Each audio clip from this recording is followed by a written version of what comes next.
What is up, guys? EJ here, back with another video, and today is going to be my 31 days of horror, the final update, days 27 through 31. But before I begin, I would like to say I hope everybody had a great Halloween last night. And if you're on the East Coast and you were affected by Hurricane Sandy, I hope you are doing well and things are okay, because it's pretty bad what's happened, and kind of worried about some people because we haven't heard from them in a couple of days. So these are the last 5 movies I watched for the month of October. So starting off, before I start again, forgive me, I'm going to look up some names because these are all foreign films and I don't know the names very well, and I'll probably mess them up pretty good. So the 27th, I finally watched Wreck from 2007, Spanish film directed by Joan Balaguero and Paco Plaza, starring Manuela Velasco. She's a reporter for a sort of reality TV show. She's doing a report on a firehouse in Spain. I'm not sure what city it's at. I'm not going to guess Madrid because that's too obvious, but it might be Madrid. Anyway, she's doing a report on this firehouse, and they get a call to go to an apartment complex where an old lady has let out a big scream, and the people in the apartment complex have called the fire department, and they show up. Some cops are there, and people start getting bitten and falling to their deaths through the stairwell, and all hell breaks loose from there. They're not allowed to escape. The sort of National Guard comes in, quarantines the whole place off, and nobody's allowed to leave. They try and leave, they try and get away, but all these people are trapped inside this apartment complex as sort of a viral zombie-like outbreak starts to happen. People get bitten and sort of turn into ferocious virus-affected maniacs, biting and trying to eat people throughout the whole movie. Now, of course, Quarantine, the American release, came out a year later, and I saw that film when it came out in theaters. And I didn't know at the time that it was based on this film. And of course, then afterwards, I heard about Wreck and Wreck 2 and so on. So I pretty much knew what to expect going into this movie, and it's pretty much exactly the same. Quarantine doesn't really stray away from the basic story of Wreck, so but I really did like this. It was great. Lots of great tension. I thought the girl who played the reporter was very good, and the film is shot entirely by her cameraman. At least that's the view you see. She says, "Tape everything.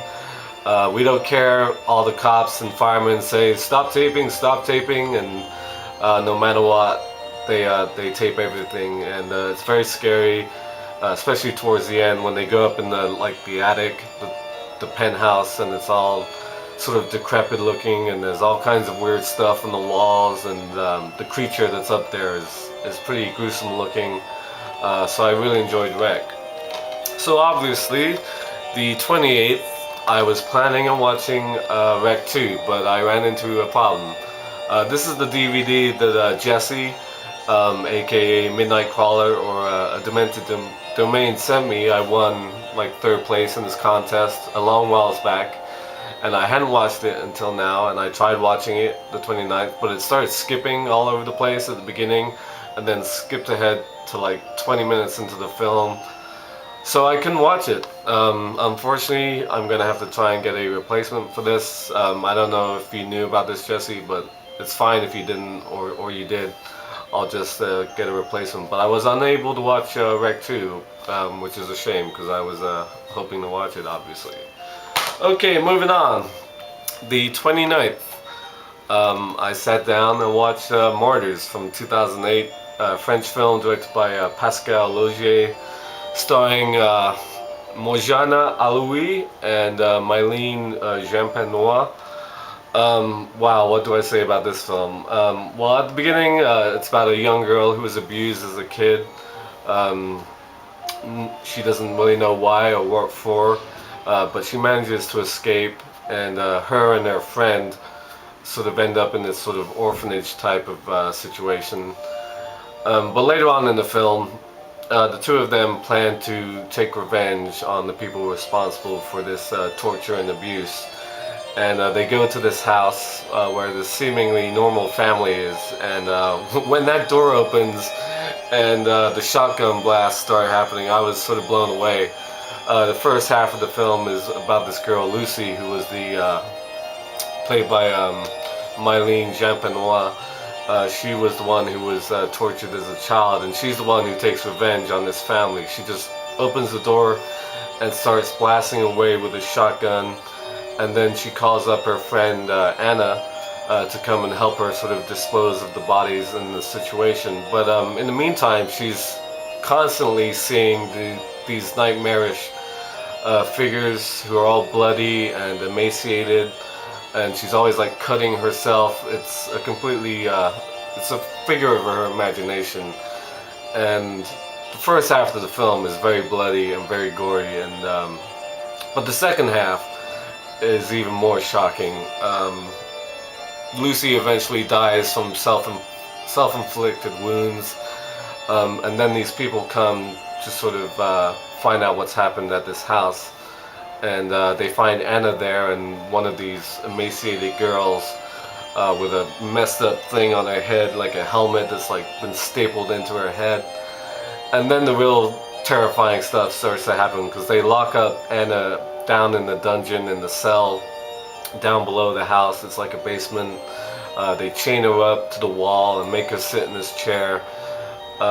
They feed her like basic slop. Well, it's nutrients, because they what am I trying to think of? They blend like fruits and vegetables and just serve it to her all day long. And in between that, she gets daily beatings by some like big ass dude. He just comes in and beats the hell out of her. And they're doing this to set her up for supposed martyrdom. It's very weird. And then what happens from there, it's pretty crazy, because yeah, I can't even really explain it very well. But it was really shocking, the second half of the film, watching her suffer like that. And then they bring in all these people at the end to sort of view their masterpiece. They have this wall of people who have been martyrs before.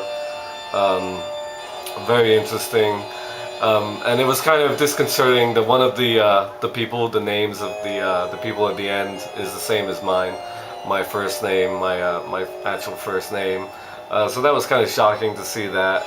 But the actual final scenes really didn't make sense for me. Why a woman does something in particular, I sort of didn't get, to be honest. But a pretty amazing film. And yeah, the first half is very bloody and gory, but the second half is even more terrifying. That's how I would describe Mortars. It's a pretty stunning piece of filmmaking.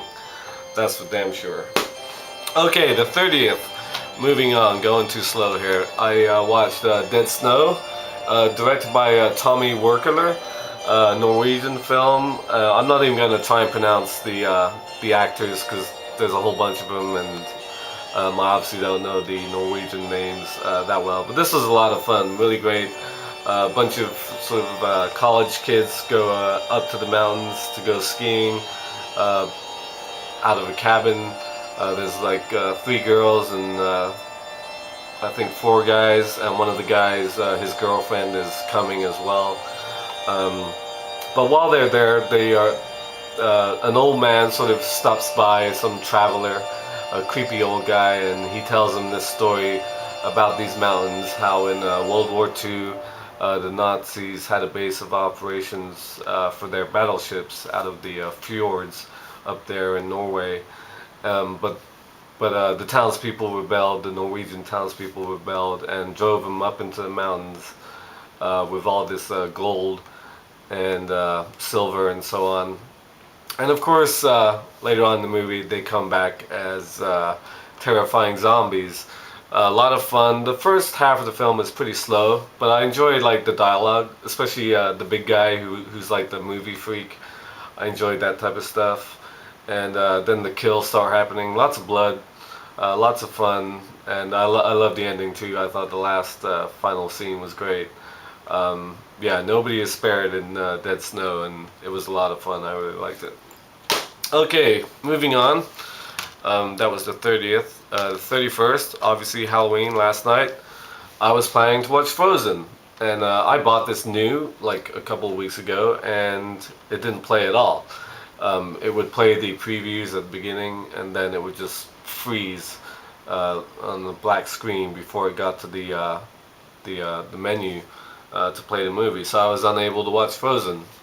So despite that, I also watched a film that I was planning to watch anyway yesterday, and that is Silent Hill, because I watched the new one, Silent Hill Revelation, today at the theaters. So I watched Silent Hill last night from 2006, directed by Christoph Gans. I saw this in the theaters when it came out. I actually screened it when I was working at the movie theaters.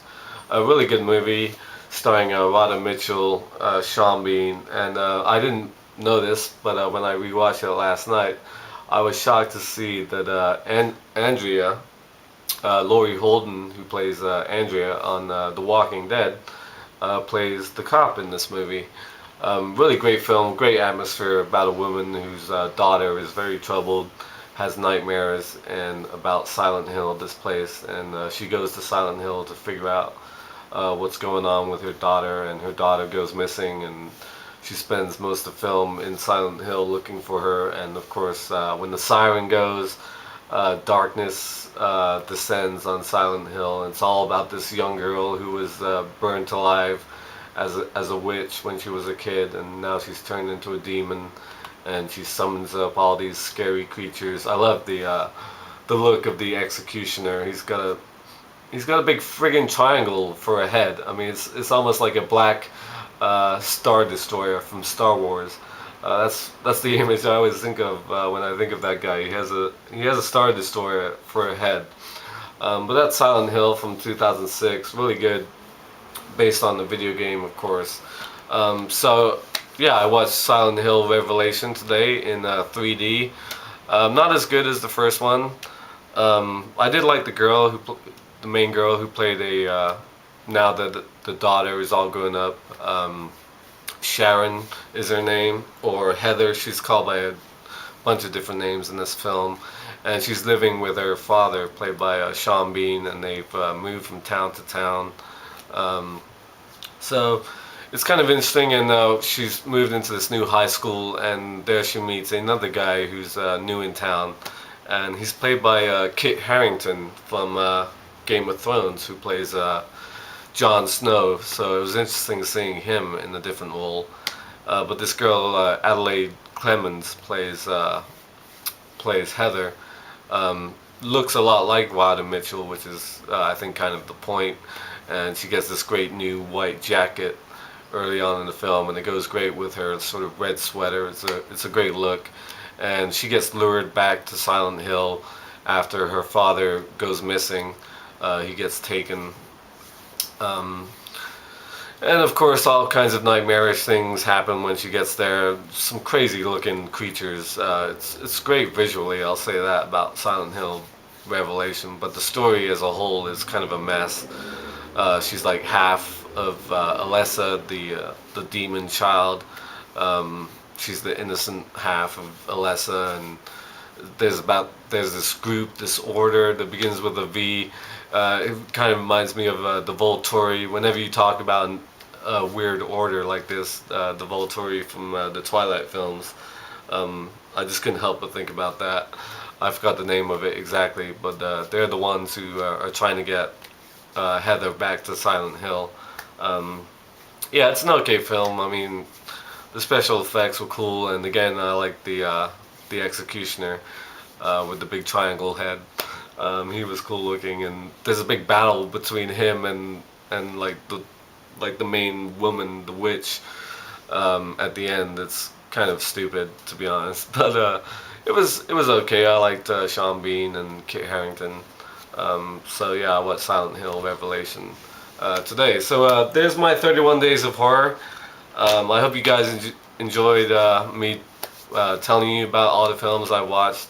A couple of hiccups at the end. I only got to watch 29, but like I said, I did watch Silent Hill and Silent Hill Revelation over the past 2 days to sort of make up for it. I was going to watch them anyway, as well as Frozen, but that didn't happen. So thank you for watching. This is way too long, obviously, but until next time, I'll see ya. Bong.